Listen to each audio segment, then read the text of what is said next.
మోకాళ్లలో గుజ్జును పెంచి నొప్పిని తగ్గించి సర్జరీని దూరం చేసే ఫ్రీడమ్ వాక్. అతడు ప్రభుత్వ సంస్థలో డ్రైవర్ విధులు నిర్వహిస్తుంటాడు. తాను చేస్తున్న సంస్థలోనే అవినీతి జరుగుతున్నట్లు గమనించాడు. సమాచార హక్కు చట్టం ద్వారా వెలికి తీయాలని అనుకున్నాడు. అందుకు తగిన ఆధారాలు వెతికి ఫిర్యాదు చేశాడు. దానికి సంబంధించి విచారణ చేపట్టే అవకాశం ఉండడంతో తనపై అధికారి ఆ డ్రైవర్ను విధుల నుంచి తప్పించాడు. అయితే అవినీతిని ప్రశ్నిస్తే సస్పెండ్ చేస్తారా, అరగుండు అరమీసం తొలగించుకొని ఆందోళన చేస్తా, అవినీతి అంతు చూస్తానని శపథం చేసి ఆచరించి చూపాడు డ్రైవర్. ఏంటా అవినీతి భాగోతం ఇప్పుడు చూద్దాం.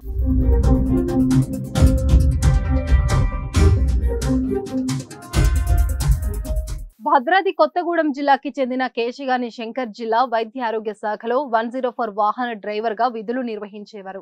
అయితే ఏళ్ల తరబడి తాము కష్టపడి పనిచేస్తున్నా పిఎఫ్ అందడం లేదని, పై అధికారులు అవినీతి కారణంగా 104 ఉద్యోగులంతా నష్టపోతున్నామని సమాచార హక్కు చట్టం కింద శంకర్ కొన్ని వివరాలు తీసుకున్నాడు. అయితే ఈ విషయాన్ని తెలుసుకున్న వైద్య ఆరోగ్య శాఖ అధికారులు అకారణంగా తనను విధుల నుంచి తొలగించారని శంకర్ ఆరోపిస్తున్నాడు.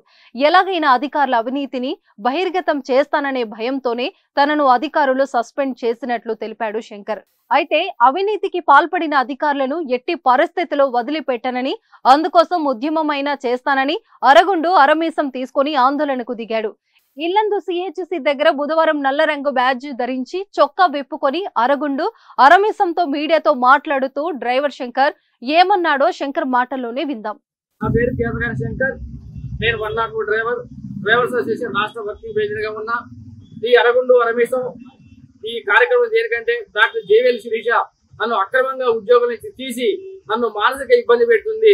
ఆమె భారత రాజ్యాంగం చేసిన చట్టాలు కూడా గౌరవించలేదు కాబట్టి దానికి నిరసనగా ఈ అరగుండు అరమీసం ఈ కార్యక్రమం చేపట్టడం జరుగుతుంది. 2016-18 సంబంధించి 104 ఉద్యోగస్తుల పిఎఫ్ ఈఎస్ఐ పెండింగ్ ఉన్నది 90 లక్షలు, సుమారు 90 లక్షల రూపాయలు.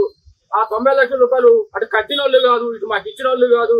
దీని మీద క్లారిటీ కావాలని చెప్పేసి ఆనాడు ఉన్న అధికారులకి అనుదీప్ దుర్శెట్టి సార్కి, కలెక్టర్ గారికి చెప్పి దాన్ని క్లియర్ చేయించడం జరిగింది.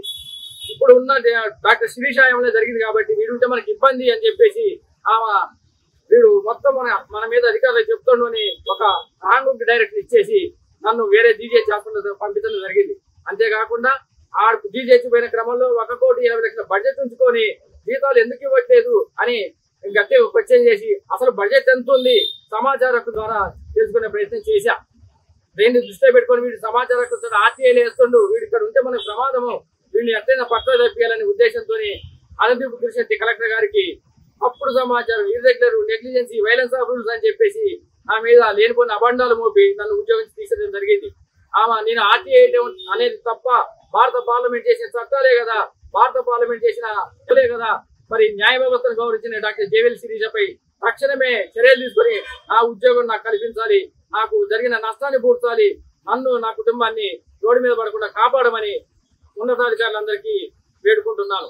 సుమన్ టీవీలో మీ పర్సనల్ అండ్ బిజినెస్ ప్రమోషన్స్ కోసం కింది నెంబర్కి కాంటాక్ట్ చేయండి.